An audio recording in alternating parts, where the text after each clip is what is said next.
எங்க அடிச்சா எங்க வந்து சேதாரம் ஏற்படும், எந்த வெப்பன்ஸை யூஸ் பண்ணா எதிரியை வந்து காலி பண்ணலாம். இந்த நிறுவனங்கள் வந்து பல நூற்றுக்கணக்கான ஆயிரக்கணக்கான கோடிகளை வாங்கி வேலை பார்த்தாங்களா, படுத்து தூங்கினாங்களா, தூங்கி விட்டு அந்த ரிப்போர்ட்டை கொண்டு போய் ஒரு ஃபேக்கான ரிப்போர்ட்டை கொடுத்தாங்களா? நம்ம கோட்டை விட்டு விட்டு இல்ல அவங்க வந்து ஒரு அதிநவீன ஆயுதத்தை யூஸ் பண்ணிட்டாங்க, அடிச்சு அடியில நாம சிதறிட்டோம், நமக்கு என்ன பண்றதுன்னு தெரியல, இதனால தான் நமக்கு தோல்வி கண்டிருக்கோம். சோ அவங்க வெற்றி பெற்றுட்டாங்க. இது ஒரு மாயஜால வெற்றி தான். மாப்பிள்ளை இவர் தான், போட்டிருக்கிற சட்டை என்னோடது. சோ அதே தான் திமுக தலைவர் ஸ்டாலின் அவர்கள் பயன்படுத்தியிருக்காங்க. திமுக எங்களுடைய ஆட்சி தான் நடைபெற்றுக்கிட்டு இருக்குது அப்படின்னா அப்ப திமுக அப்படிங்கிற கட்சியே தேவையில்லை அப்படிங்கிற முடிவுக்கு நீங்க வந்து விட்டீர்களா? தேர்தலில் திமுக தோல்வி கண்ட பிறகு, சொந்த தொகுதியிலேயே ஸ்டாலின் அவர்கள் தோற்கடிக்கப்பட்ட பிறகு இப்போதான் திமுக கண்டுபிடித்திருக்கிறது, இன்ஸ்டாகிராம் மூலமாகத்தான் எங்களை வந்து தாவேக்கா வீழ்த்தி இருக்காங்க. நடக்கக்கூடிய நிகழ்வுகளை வச்சு பார்க்கும்போது திமுக செய்யக்கூடியது திமுகவுக்கே படுகொலியில் தள்ளக்கூடியதாக இருந்துட்டு இருக்கு. இப்ப சோசியல் மீடியால பாத்தீங்கன்னா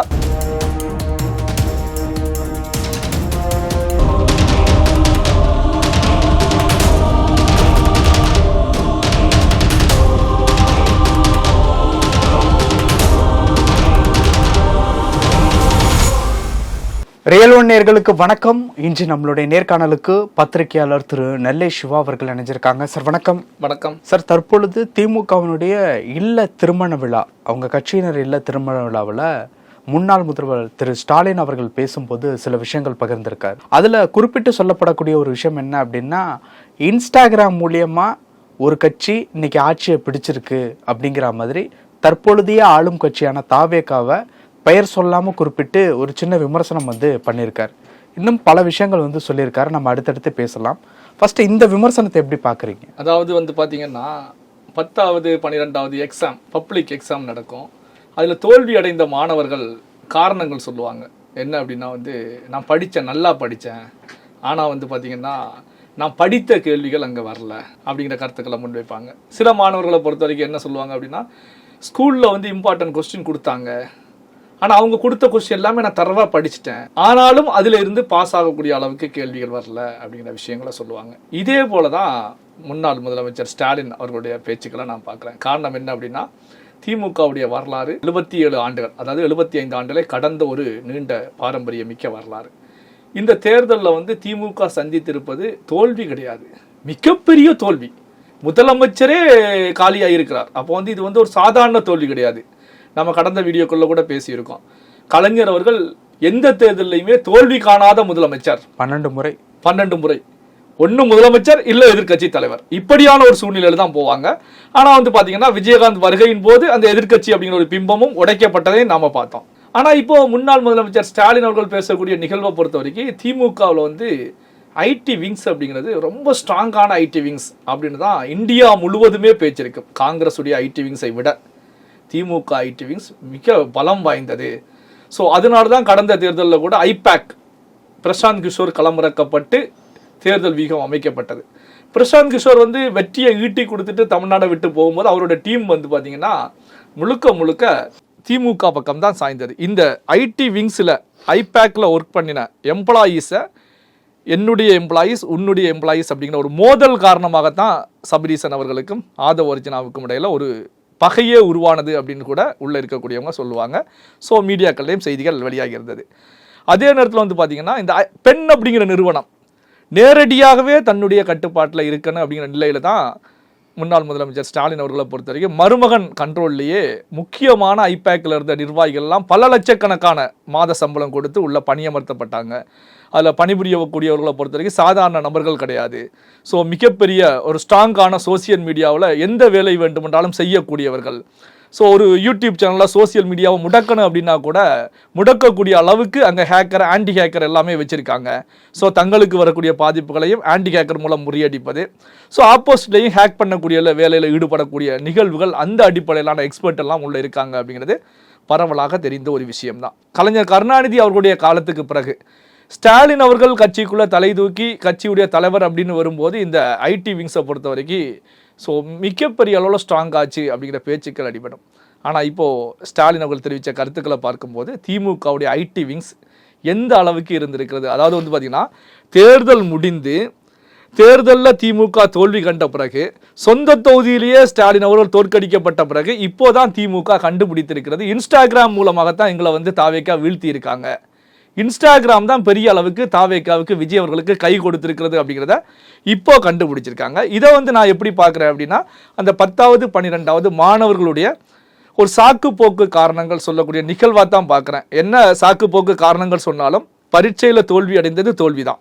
உங்களோட படித்த மாணவன் மேலே ஒரு வகுப்பு மேல் நோக்கி சென்று விட்டான், நீங்கள் வந்து அடுத்த இடத்துல தான் இருக்கீங்க. மீண்டும் ஒரு தேர்வு எழுதி அந்த தேர்வில் வெற்றி பெற வேண்டிய இடத்துல தோல்வி அடைந்த மாணவர்கள் மத்தியில் தான் நாம் இருக்கோம் அப்படிங்கிறத இந்த விஷயத்தின் மூலமாக புரிஞ்சுக்கலாம். 77 வருஷ கட்சியை ஒரு 2 ஆண்டு கட்சி உடைக்கக்கூடிய அளவுக்கு தான் அந்த 77 வருஷ கட்சியினுடைய பலம் இருக்கா அப்படிங்கிற கேள்வி இந்த இடத்துல வருது இல்ல அதுதான் நம்ம ஏற்கனவே சொன்னோம். 77 ஆண்டு கால கட்சி ஆரம்பித்து 2 ஆண்டுகள் தான், 826 நாட்கள் தான் கட்சி ஆரம்பித்து இவங்க ஆட்சியை பிடிக்கும் போது தேர்தல் களம் சந்தித்து வெற்றி வாகை சூடும் போது.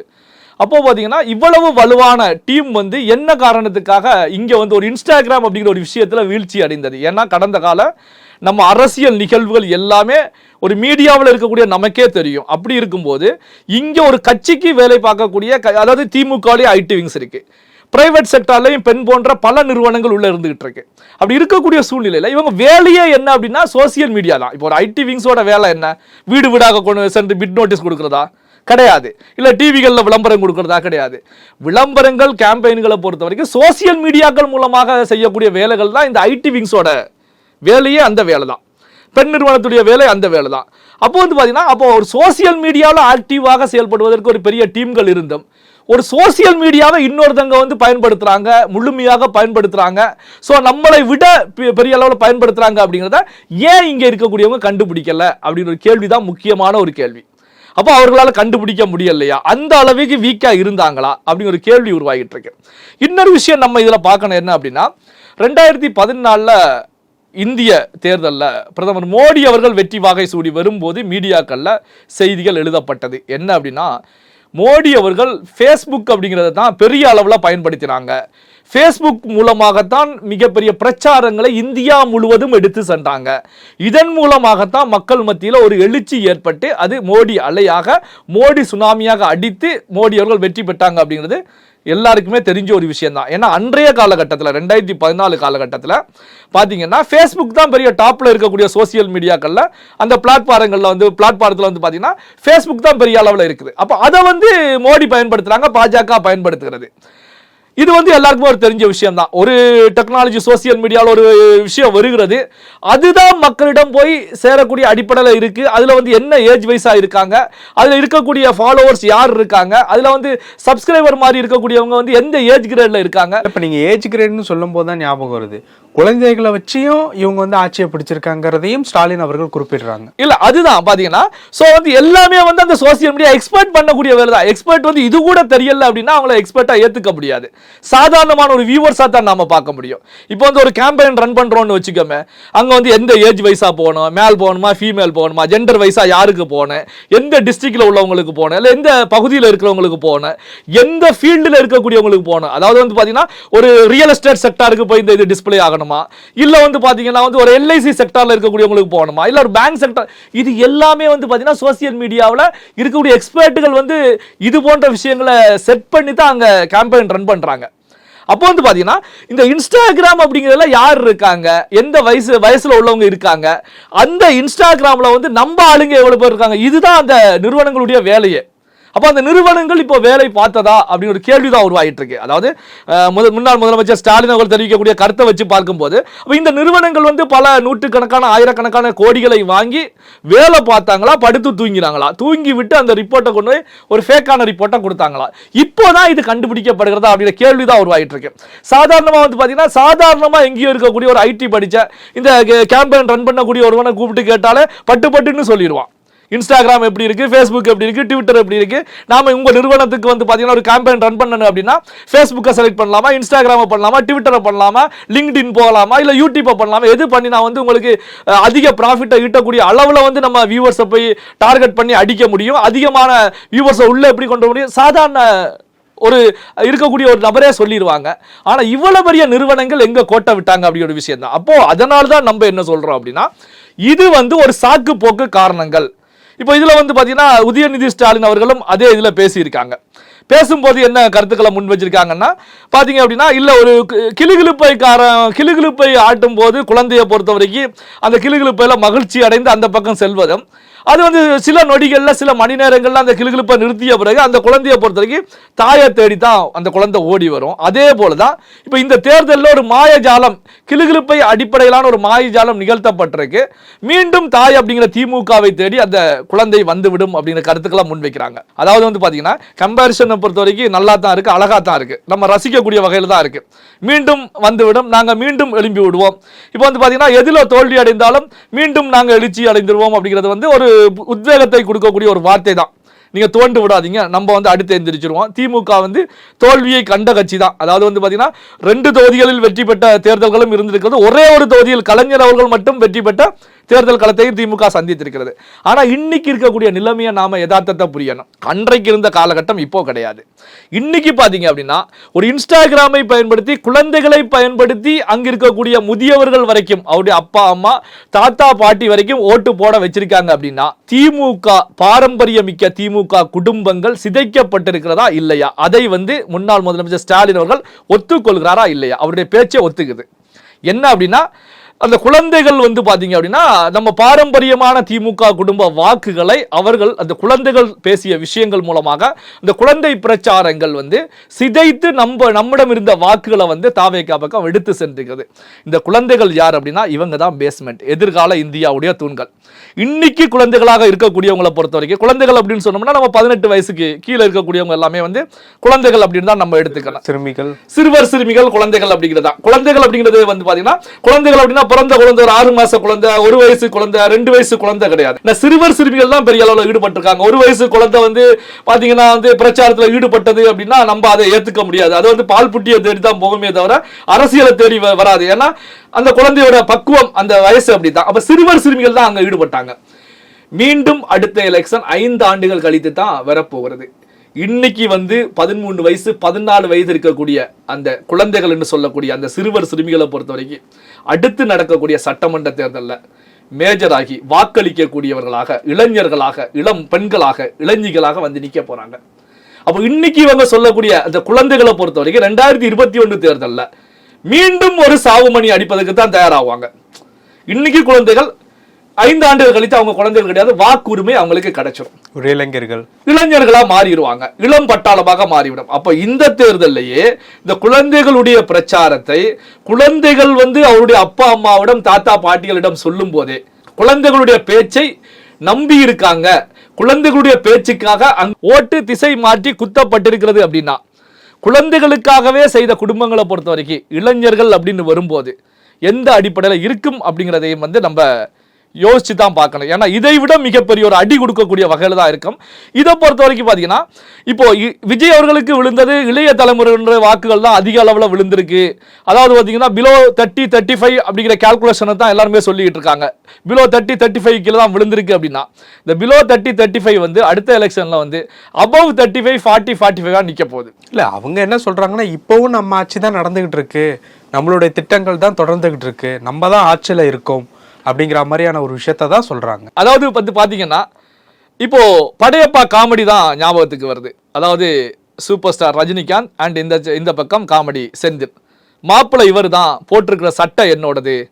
ஸோ அதே தான் திமுக தலைவர் ஸ்டாலின் அவர்கள் பயன்படுத்தியிருக்காங்க. திமுக எங்களுடைய ஆட்சி தான் நடைபெற்றுக்கிட்டு இருக்குது அப்படின்னா, அப்ப திமுக அப்படிங்கிற கட்சியே தேவையில்லை அப்படிங்கிற முடிவுக்கு நீங்க வந்து விட்டீர்களா? ஏன்னா உங்க ஆட்சி தான் நடந்துகிட்டு இருக்கு.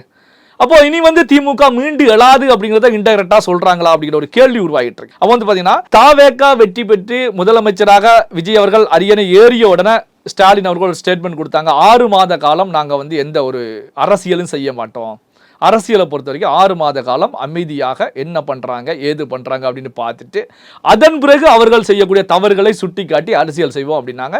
இது ஒரு நாகரிகமான ஒரு அரசியல் தான். ஆனா பாத்தீங்கன்னா அடுத்த நிமிஷமே திமுக களத்துல குதிச்சுட்டாங்க. அதாவது திமுக பொறுத்த வரைக்கும் அதிமுக வெற்றி பெற்று அரியணை ஏறி இருந்தால், திமுக அடுத்த நிமிஷம் களத்துல குதித்திருந்தால் இதை வந்து மக்கள் பார்க்கக்கூடிய விதம் வேறு விதமா இருந்திருக்கும். திமுகவுக்கு சாதகமாக மாறுவதற்கான ஒரு சூழல் கூட இருந்திருக்கும். காரணம் என்ன அப்படின்னா, அதிமுக பதவியேற்றிருந்தால், அதிமுக வெற்றி பெற்று அரியணை ஏறி இருந்தாலும் அதே குட்டையில் உரிய மட்டைகள் தான் அங்க வந்து அமைச்சர்களாக எல்லாம் உட்கார போறாங்க. அதே ஊழல் கேஸ்கள் வழக்கில் உள்ளவங்க தான் அங்க உட்கார போறாங்க. அப்படிங்கும் போது திமுக விமர்சிப்பது அவர்களுக்கு சாதகமா திரும்பி இருக்கும். ஆனா வந்து பாத்தீங்கன்னா 50 ஆண்டுகளுக்கு பிறகு தமிழ்நாட்டை பொறுத்த வரைக்கும் புதிதாக ஒரு கட்சி அங்க அரியணையில் ஏறி உட்கார்றாங்க. எந்த ஒரு கரையுமே கிடையாது. புதிதாக ஏறி உட்கார்ந்தவங்களை பொறுத்த வரைக்கும் அவங்களுக்கு எந்த கால அவகாசமும் கொடுக்காமல் அடுத்த நிமிஷமே அது நடந்துச்சு இதை நடந்துருச்சு அப்படின்னு சொல்லும் போது இதை வந்து மக்கள் எப்படி ஏத்துக்குவாங்க?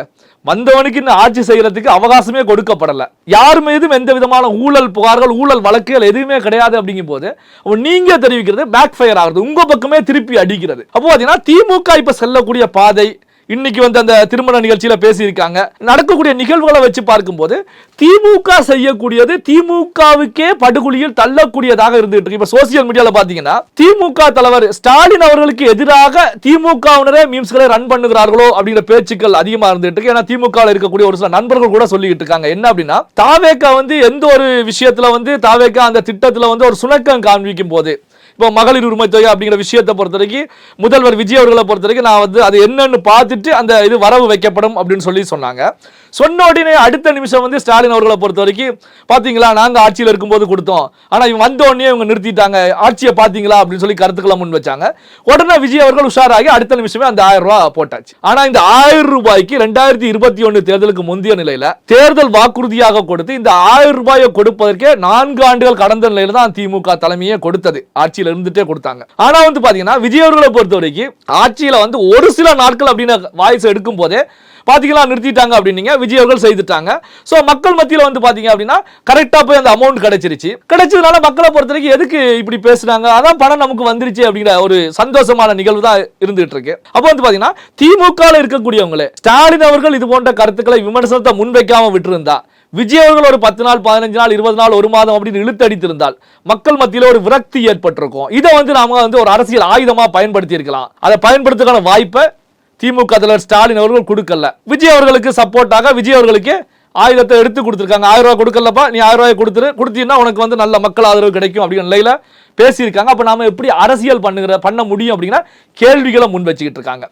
இதே போலதான் இன்னைக்கு இந்த திருமண நிகழ்ச்சியில பேசின நிகழ்வுகளை பொறுத்த வரைக்கும் அப்போ திமுக ஐடி விங்ஸ் வீக்கா இருக்கு. திமுக வந்து எந்தெந்த நிறுவனங்களை எல்லாம் நம்பி இருந்ததோ அந்த நிறுவனங்கள் எல்லாம் இன்னமும் டெக்னாலஜி வைஸா இம்ப்ரூவ் ஆகல, காலம் கடந்த நிலையில தான் இருந்துகிட்டு இருக்காங்க. கவர்மெண்ட் பஸ் போல தான் அந்த நிறுவனங்களும் ஓடிக்கிட்டு இருக்கு. ஏதோ வெளிப்பூச்சி மட்டும் அழகா இருக்கு, ஆனா உள்ள இன்ஜினை பொறுத்த வரைக்கும் கரடு முரடான இன்ஜின் தான். இப்படியான நிலையை ஓப்பனாக அவர் தெரிவிக்கிறாரா அப்படிங்கிற கேள்விகள்லாம் இங்க உருவாகிட்டு இருக்கு. இதை வந்து பாத்தீங்க அப்படின்னா அப்போ வந்து பாத்தீங்கன்னா தாவேகாவை பொறுத்த வரைக்கும் கட்சி ஆரம்பித்து 2 ஆண்டுகளுக்குள்ளாகவே சோசியல் மீடியாவை முழுமையாக பயன்படுத்தியிருக்காங்க, இன்ஸ்டாகிராமை முழுமையாக பயன்படுத்தியிருக்காங்க. அவங்களோட ரிசர்ச் அனலைஸ் டார்கெட் எல்லாமே 100% அங்க வேலை செய்திருக்கிறது. எங்க அடிச்சா எங்க வந்து சேதாரம் ஏற்படும், எந்த வெப்பன்ஸை யூஸ் பண்ணா எதிரியை வந்து காலி பண்ணலாம். இப்போ வந்து பாத்தீங்கன்னா இப்போ இஸ்ரேலுக்கும் அண்ட் பாலஸ்தீன் போன்ற நாடுகளுக்கு இடையில சண்டை நடந்துகிட்டு இருக்கு. அதே நேரத்தில் ஈரானுக்கும் இஸ்ரேல் அமெரிக்கா போன்ற நாடுகளுக்கு இடையில சண்டை நடந்துகிட்டு இருக்கு. இலக்க டார்கெட் பண்ணி அடிக்கிறாங்க பாத்தீங்களா. 2 நாடுகளுமே வெப்பன்ஸ் வந்து அதிநவீன வெப்பன்ஸ் தான் வச்சிருக்காங்க. யார் எந்த வெப்பன்ஸ் வச்சிருக்காங்க அப்படிங்கிறது முக்கியமே கிடையாது. எதிரியை நிலைகுலையக்கூடிய வகையில யார் அந்த வெப்பன்ஸை பயன்படுத்துறாங்க. அந்த வெப்பன்ஸ் வந்து டெக்னாலஜி வைஸா பின்தங்கி இருந்தால் கூட ஆனா டார்கெட்டை சொல்லி அடித்து எதிரிகளை சிதற வைக்கிறது அப்படின்னா அந்த நாட்டுக்கு தான் வெற்றி வாகை அப்படிங்கிற விஷயம் கிடைக்கும். இங்க வந்து பாத்தீங்க அப்படின்னா நம்ம கோட்டை விட்டு இல்ல அவங்க வந்து ஒரு அதிநவீன ஆயுதத்தை யூஸ் பண்ணிட்டாங்க, அடிச்சு அடியில நாம சிதறிட்டோம், நமக்கு என்ன பண்றதுன்னு தெரியல, இதனால தான் நமக்கு தோல்வி கண்டிருக்கோம். சோ அவங்க வெற்றி பெற்றுட்டாங்க. இது ஒரு மாயஜால வெற்றி தான். அடுத்த தேர்தலில் நாம வெற்றி பெறுவோம். இதனால வந்து நமக்கு எந்த கட்சிக்கு அது இன்னொரு முக்கியமான விஷயம் என்ன அப்படின்னா உதயநிதி ஸ்டாலின் அவர்கள் தெரிவிச்சிருக்காங்க, தேர்தல் அரசியல் தான் திமுக தோல்வி கண்டிருக்கிறதே தவிர கொள்கை அரசியல்ல நாங்க தோல்வி காணல அப்படிங்கிற கருத்துக்களை முன்வைக்கிறாங்க. தேர்தல் அரசியலில் ஒரு கட்சி தோல்வி காண்கிறது அப்படின்னாலே கொள்கை அப்படிங்கிற விஷயம் கேள்விக்குறியில இருக்கிறது அப்படிங்கிறது நம்ம புரிஞ்சுக்கணும். உங்க கொள்கையை வந்து இத்தனை ஆண்டு காலமாக ஃபாலோ பண்ண மக்கள் உங்களுடைய கொள்கை மீது ஈடுபாட்டோடு இருந்திருந்தால் கண்டிப்பாக உங்களுக்கு வாக்களிச்சிருப்பாங்க. ஏன்னா உங்களுடைய கொள்கையை அவங்க நம்புறாங்க, அந்த கொள்கையை நீங்க நிறைவேற்றுறீங்க, அதனால உங்களுடைய வாக்கள் சிதறாது. ஒரு எஃகு கோட்டை போல உங்களுக்கு அந்த வாக்கு வங்கி இருந்திருக்கு. வாக்கு வங்கியில வந்து பாத்தீங்கன்னா மிகப்பெரிய சேதாரம். அலையன்ஸா சேர்த்தே வந்து பாத்தீங்கன்னா 25 அப்படிங்கிற % தான் இருக்கு. இப்போ தாவேக்காவை பொறுத்த வரைக்கும் 35% அப்படிங்கிற லெவலுக்கு ஏறி கிடக்கு, தனிச்சு நின்னே ஏறி கிடக்கு. அலையன்ஸே வந்து 24 சம்திங் தான், 25 தான். கூட்டணிக்கான இப்போ கூட்டணிகள் எல்லாமே வெளியேறிட்டாங்க. கூட்டணிகள்லாம் மைனஸ் பண்ணீங்கன்னா திமுகவுடைய வாக்கு வங்கியை பொறுத்த வரைக்கும் முதல் தேர்தலில் சந்தித்து பெற்ற வாக்கு சதவீதம் 14%. இந்த 14% ஆவது இப்போது இருக்கிறதா அப்படின்னா மிகப்பெரிய ஒரு கேள்வி இருந்துகிட்டு இருக்கு அப்படிங்கிறதை நாம கவனிக்கணும். ஓகே சார், பல விஷயங்கள் பேசியிருக்கோம். நன்றி. நன்றி.